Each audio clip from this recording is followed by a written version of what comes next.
ಎಲ್ಲರಿಗೂ ನಮಸ್ಕಾರ. ಮಹಾಲಯ ಅಮಾವಾಸ್ಯೆ ಪೂಜೆ ಮಾಡುವ ಸಂಪೂರ್ಣ ವಿಧಾನವನ್ನು ಈ ವಿಡಿಯೋದಲ್ಲಿ ನೋಡೋಣ. ಮೊದಲು ನಾವು ಯಾವ ಜಾಗದಲ್ಲಿ ಪೂಜೆ ಮಾಡುತ್ತೇವೋ ಆ ಜಾಗವನ್ನು ಸ್ವಚ್ಛ ಮಾಡಿಕೊಳ್ಳಬೇಕು. ಆ ನಂತರ ಒಂದು ಶುದ್ಧವಾದ ಮಣೆಯನ್ನು ತೆಗೆದುಕೊಂಡು ಅದರ ಮೇಲೆ ಒಂದು ಬಿಳಿಯ ಪಂಚೆಯನ್ನು ಹಾಸಬೇಕು.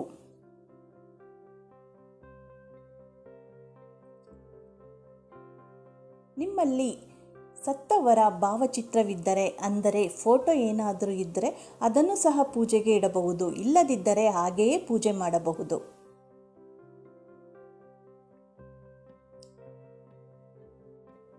ನಾವು ಯಾವಾಗಲೂ ಪೂರ್ವಕ್ಕೆ, ಅಂದರೆ ಸೂರ್ಯ ಹುಟ್ಟುವ ಕಡೆಗೆ ಎಡೆಯನ್ನು ತೋರಬೇಕಾಗುತ್ತದೆ.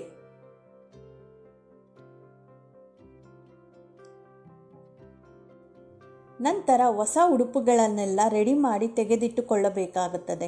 ಅಂದರೆ ನಾವು ತಂದಿರುವಂತಹ ಹೊಸ ಪಂಚೆ, ಬನಿಯನ್, ಒಳ ಉಡುಪುಗಳು, ಸೀರೆ, ಲಂಗ, ಬ್ಲೌಸ್ ಪೀಸ್, ಟವೆಲ್, ಪ್ರತಿಯೊಂದು ತಂದಿರುವಂತಹ ಎಲ್ಲ ಹೊಸ ಉಡುಪುಗಳನ್ನು ಒಂದರ ಮೇಲೊಂದು ಜೋಡಿಸಿಕೊಳ್ಳಬೇಕು.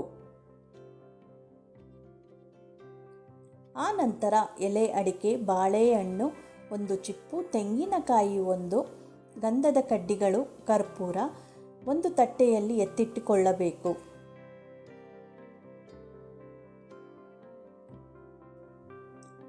ಎಡೆ ಸಾಮಗ್ರಿಗಳು ಅಂಗಡಿಯಲ್ಲಿ ಸಿಗುವುದು, ಅವುಗಳನ್ನು ಸಹ ನಾವು ತೆಗೆದುಕೊಂಡು ಬರಬೇಕಾಗುತ್ತದೆ.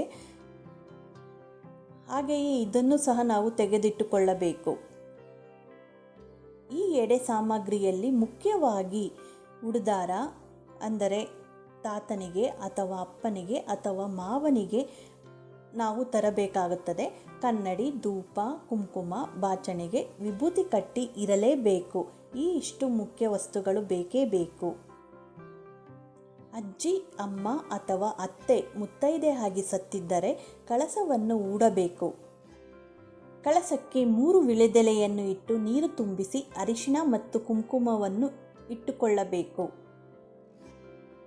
ವಿಳೆದೆಲೆ ಜಾಗದಲ್ಲಿ ನಾವು ಒಂಬಾಳೆ ಕೂಡ ಬಳಸಬಹುದು. ಸಿಕ್ಕರೆ ಒಂಬಾಳೆಯನ್ನು ಇಡಬಹುದು. ಈಗ ತಾತನ ಅಥವಾ ಅಪ್ಪನ ಬಟ್ಟೆಯನ್ನು ಎಡಭಾಗದಲ್ಲಿ ಇಟ್ಟರೆ, ತಾತನ ಬಟ್ಟೆಯ ಬಲಭಾಗಕ್ಕೆ ಅಜ್ಜಿ, ಅಮ್ಮ ಅಥವಾ ಅತ್ತೆಯ ಬಟ್ಟೆಯನ್ನು ಇಡಬೇಕು.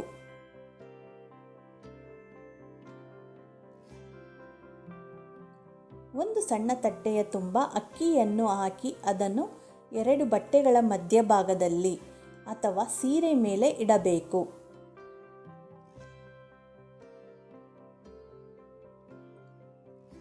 ಆ ನಂತರ ಕಳಸ ಹೂಡಬೇಕು. ಅದರ ಮೇಲೆ ಕಳಸವನ್ನು ಇಡಬೇಕು. ಕಳಸಕ್ಕೆ ಹೂವನ್ನು ಸಹ ಹಾಕಬೇಕು. ಮುತ್ತೈದೆಯಾಗಿ ಸತ್ತಿದ್ದರೆ ಸೀರೆ ಮೇಲೆ ಬಳೆ ಕೂಡ ಇಡಬೇಕು. ಬಟ್ಟೆಗಳ ಮೇಲೆ, ಕಳಸದ ಮೇಲೆ ಹೂಗಳನ್ನು ಮುಡಿಸಿ ಆ ನಂತರ ಎಡೆ ಸಾಮಗ್ರಿಗಳನ್ನು ಬಟ್ಟೆಯ ಮೇಲೆ ಇಡಬೇಕು.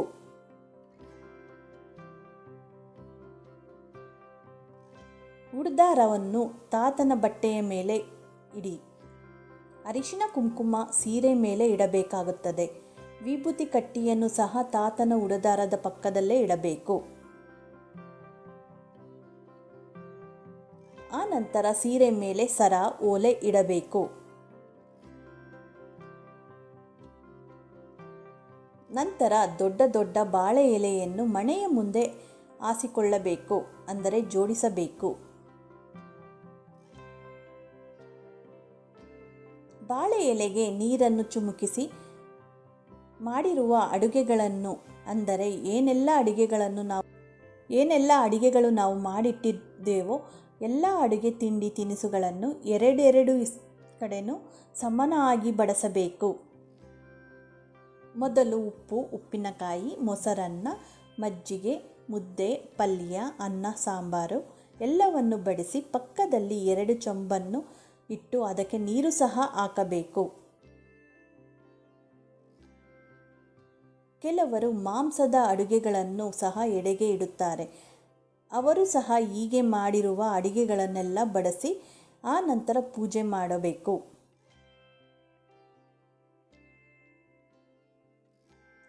ಇನ್ನು ಕೆಲವರು ಟೀ ಕಾಫಿ ಕೂಡ ಇಡುತ್ತಾರೆ. ಅವರವರ ಇಷ್ಟಾನುಸಾರ ಇಡಬಹುದು. ಹಾಗೆಯೇ 2 ಸಣ್ಣ ಲೋಟಗಳಲ್ಲಿ ಸ್ವಲ್ಪ ಅಕ್ಕಿಯನ್ನು ಗಂಧದ ಕಡ್ಡಿಗೆ ಅಂತ ತೆಗೆದಿಟ್ಟುಕೊಳ್ಳಬೇಕು.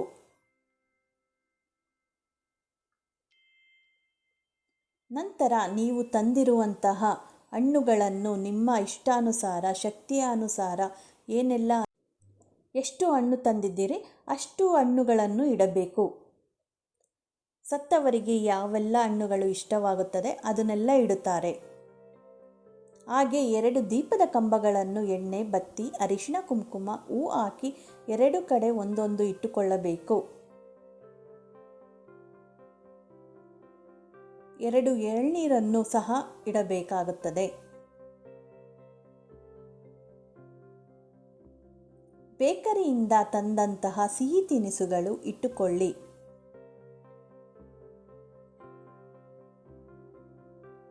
ಕೊನೆಯಲ್ಲಿ ಒಂದು ಸಣ್ಣ ಕಬ್ಬಿಣದ ಬಾಣಲಿಯನ್ನು ಇಟ್ಟುಕೊಂಡು ಅದರೊಳಗೆ ಸಾಂಬ್ರಾಣಿ ಹಾಕುವುದಕ್ಕೆ ಕೆಂಡವನ್ನು ಸಹ ಸಿದ್ಧ ಮಾಡಿಕೊಂಡು ಇಟ್ಟುಕೊಳ್ಳಬೇಕಾಗುತ್ತದೆ.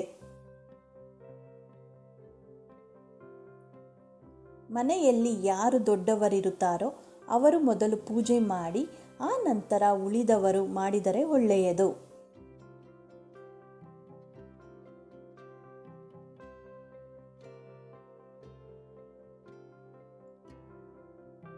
ದೀಪ ಹಚ್ಚಿ ಸಾಂಬ್ರಾಣಿ ಧೂಪ ಹಾಕಬೇಕು.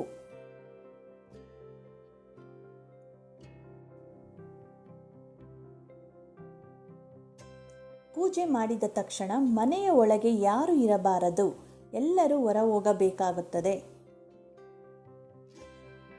ಆಚೆ ಬಂದು ಬಾಗಿಲು ಮುಚ್ಚಿಕೊಳ್ಳಬೇಕು.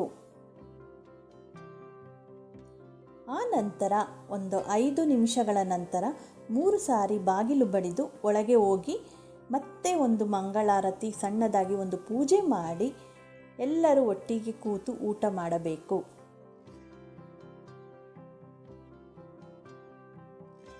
ಈ ಮಾಹಿತಿ ನಿಮಗೆ ಉಪಯುಕ್ತವಾದಲ್ಲಿ ಲೈಕ್ ಮಾಡಿ, ಹಾಗೆ ನಮ್ಮ ಚಾನಲನ್ನು ಸಬ್ಸ್ಕ್ರೈಬ್ ಮಾಡಿಕೊಳ್ಳಿ. ಮತ್ತೆ ಸಿಗೋಣ ಇನ್ನೊಂದು ವಿಡಿಯೋದೊಂದಿಗೆ.